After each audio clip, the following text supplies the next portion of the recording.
पहले हम किसान थे, अब हो गए जाट। और जाट में भी वो जाट जो रड़क निकालने में सबसे आगे रहते हैं। और रड़क किसकी निकालते हैं का प्रयास करते हैं। आज तक मैंने किसी से द्वारा रड़क निकलती भी नहीं देखी है। वो खुद को जरूर, अपने आप को, अपने परिवार को, भविष्य बर्बाद कर लेता है। इसलिए दिमाग से इस रड़क नाम के कीड़े को नियंत्रित करने में भी राजस्थान जाट समाज संस्थान विद्याधर नगर जयपुर के इस महिला शिक्षण प्रशिक्षण संस्थान के शिलान्यास समारोह में अध्यक्षता कर रहे आदरणीय श्री झाबर सिंह जी खर्रा साहब, माननीय नगरीय विकास एवं स्वायत्त शासन मंत्री राजस्थान सरकार, जो मुख्यमंत्री जी के भी बहुत करीब है। इस कार्यक्रम के आयोजन से लेकर इस जमीन के अलॉटमेंट में जिनकी बहुत महती भूमिका रही है, आदरणीय मंत्री महोदय श्री झाबर सिंह जी खर्रा साहब, जोरदार तालियों के साथ अभिनंदन करें। राजस्थान जाट समाज संस्थान द्वारा आज के बालिका छात्रावास और शिक्षक प्रशिक्षण संस्थान के भूमि पूजन और शिलान्यास समारोह में जयपुर महानगर के विभिन्न कॉलोनियों और आसपास के गांव कस्बों से पधारे समाज के सभी सम्माननीय प्रबुद्ध नागरिकगण, परम सम्मानीय मातृशक्ति, मंच पर उपस्थित राजस्थान सरकार में खाद्य मंत्री माननीय गोदारा जी, राजा राम जी मील साहब, विजय पूनिया जी, ताराचंद जी सीगड़ साहब, आलोक जी बेनीवाल साहब और सामाजिक समरसता से भरे हुए इस मंच से कुछ विशिष्ट लोग जा चुके हैं, सम्मानित मंच। सबसे पहले तो मैं जाट समाज संस्थान के सभी पदाधिकारियों का हार्दिक धन्यवाद और आभार प्रकट करना चाहूँगा, जिन्होंने जयपुर महानगर में बालिकाओं के लिए छात्रावास और शिक्षक प्रशिक्षण संस्थान की स्थापना की पहल की और आज उसे मूर्त रूप दिया गया। साथ ही मैं उन सभी भामाशाहों का, दानदाताओं का भी धन्यवाद और आभार प्रकट करना चाहूँगा, जिन्होंने बालिका छात्रावास और शिक्षक प्रशिक्षण संस्थान के लिए दिल खोलकर अपना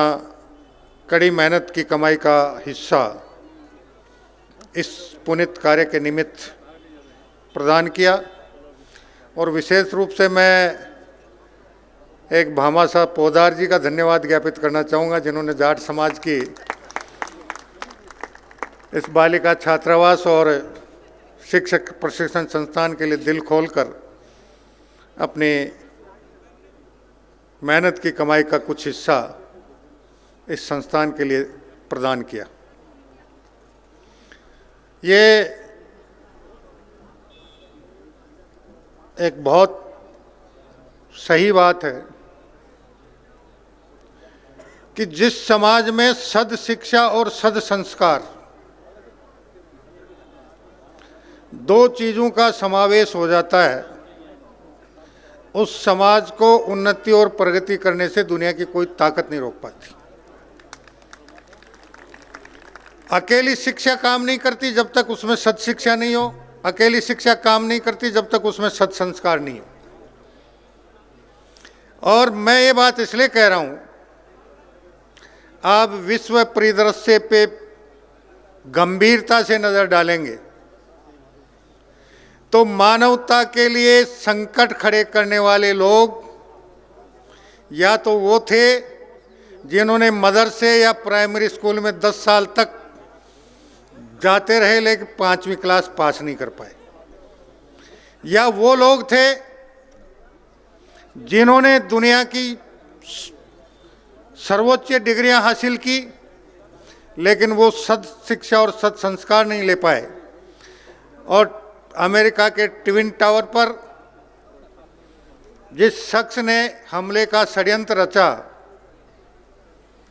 वो शख्स MTech in chemical science with gold medalist था। अगर उसमें सद शिक्षा और सद संस्कार होते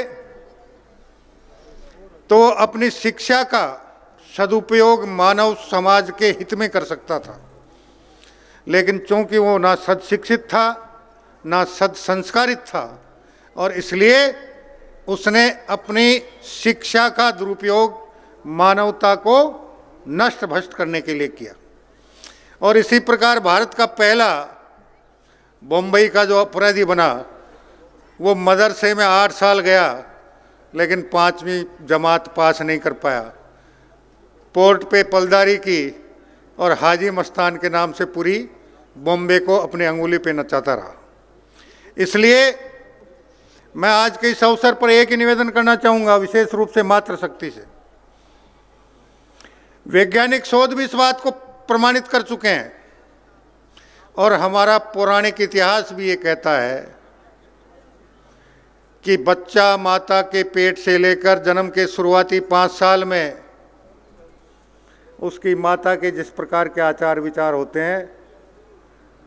वो जिस प्रकार की बातें करती है, जिस प्रकार की कहानियाँ उस बच्चे को सुनाती है, जिस प्रकार के संस्कार उस बच्चे को देती है,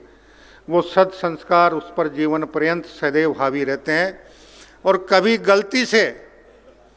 अगर वो गलत संगत में पढ़कर गलत रास्ते पर 4 कदम उठा भी लेता है तो 5वें कदम पर उसे बचपन में, किशोरावस्था में, बाल अवस्था में अपनी माँ से मिले संस्कारों की वजह से उसकी आत्मा उसे झंझोड़ती है और वो 5वां कदम आगे बढ़ाने के बजाय वापस लौटकर फिर समाज की मुख्य धारा में शामिल हो जाता है। इसलिए आज के इस अवसर पर मैं विशेष रूप से मातृशक्ति से और उपस्थित सभी परिवारों के प्रमुख लोगों से एक ही निवेदन करना चाहूँगा। आज समय की सबसे बड़ी आवश्यकता शिक्षा तो है, लेकिन अकेली शिक्षा नहीं है, उसे सद शिक्षा और सद संस्कार में बदलने में अपने परिवार की बाल पीढ़ी पर, किशोर पीढ़ी पर पूरा ध्यान देकर उन्हें सुशिक्षित और सुसंस्कारित बनाइए। कहने को हमारा देश दुनिया के सबसे सर्वाधिक युवा आबादी वाला राष्ट्र है, सर्वाधिक किशोर आबादी वाला राष्ट्र है, लेकिन दुर्भाग्य यह है कि उसका लगभग 1/3 हिस्सा जिस प्रकार के रास्ते पर चल रहा है वो ना किसी परिवार के लिए, ना किसी समाज के लिए, ना किसी प्रदेश के लिए, ना किसी राष्ट्र के लिए, ना मानवता के लिए और ना विश्व के लिए कभी भी कल्याणकारी हो सकता है। इसलिए अब समय आ गया है कि हम शिक्षा के साथ साथ सत्शिक्षा और सत्संस्कार पर विशेष रूप से ध्यान दें। विद्यालय महाविद्यालय मात्र 7 घंटे चलते हैं, बाकी 17 घंटे में हमारा परिवार का वो किशोर या बाल अवस्था का सदस्य, बालक या बालिका किस प्रकार की संगत में रहता है, किस प्रकार की उसकी बोलचाल है, किस प्रकार की उसकी उठ बैठ पे, उस पर निरंतर ध्यान रखें और उसे सत्शिक्षित और सत्संस्कारित बनाकर एक जिम्मेदार नागरिक के रूप में तैयार करें, ताकि आने वाले समय में वो अपने परिवार को, अपने गांव को, अपने समाज को, अपने राष्ट्र को गौरवान्वित करने का कोई न कोई ऐसा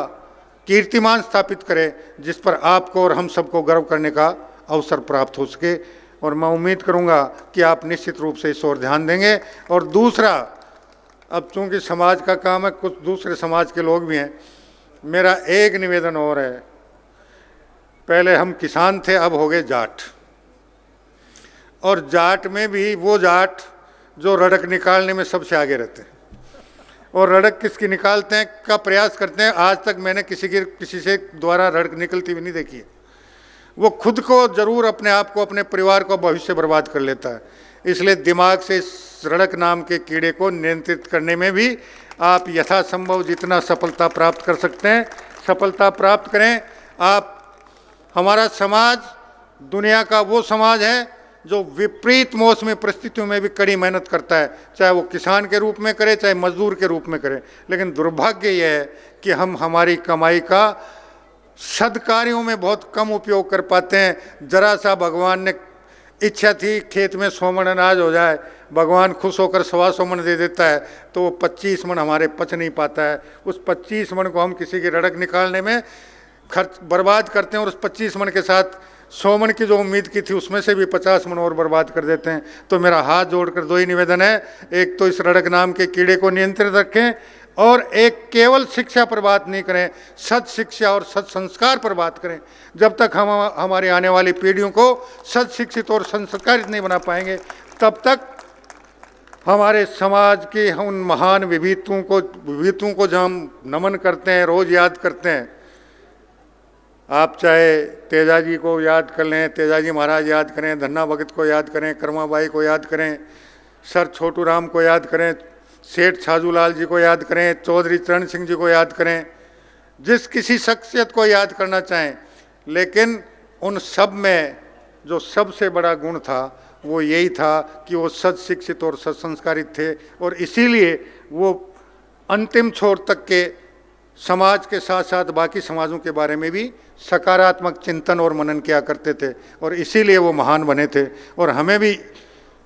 उसी रास्ते पर चलते हुए अपनी आने वाली पीढ़ी को सद शिक्षित और सद संस्कारित बनाते हुए, रड़क नाम के कीड़े को नियंत्रित करते हुए या उसे पूरी तरह बाहर निकालते हुए, फिर एक बार सर्व समाज का हित साधन करते हुए आगे बढ़ते हुए, और जाट बलवान और जय भगवान के नारे को चरितार्थ करना है। इन्हीं शुभकामनाओं के साथ आप सभी का हृदय से बहुत बहुत आभार, धन्यवाद। जय हिंद, जय भारत, वंदे मातरम।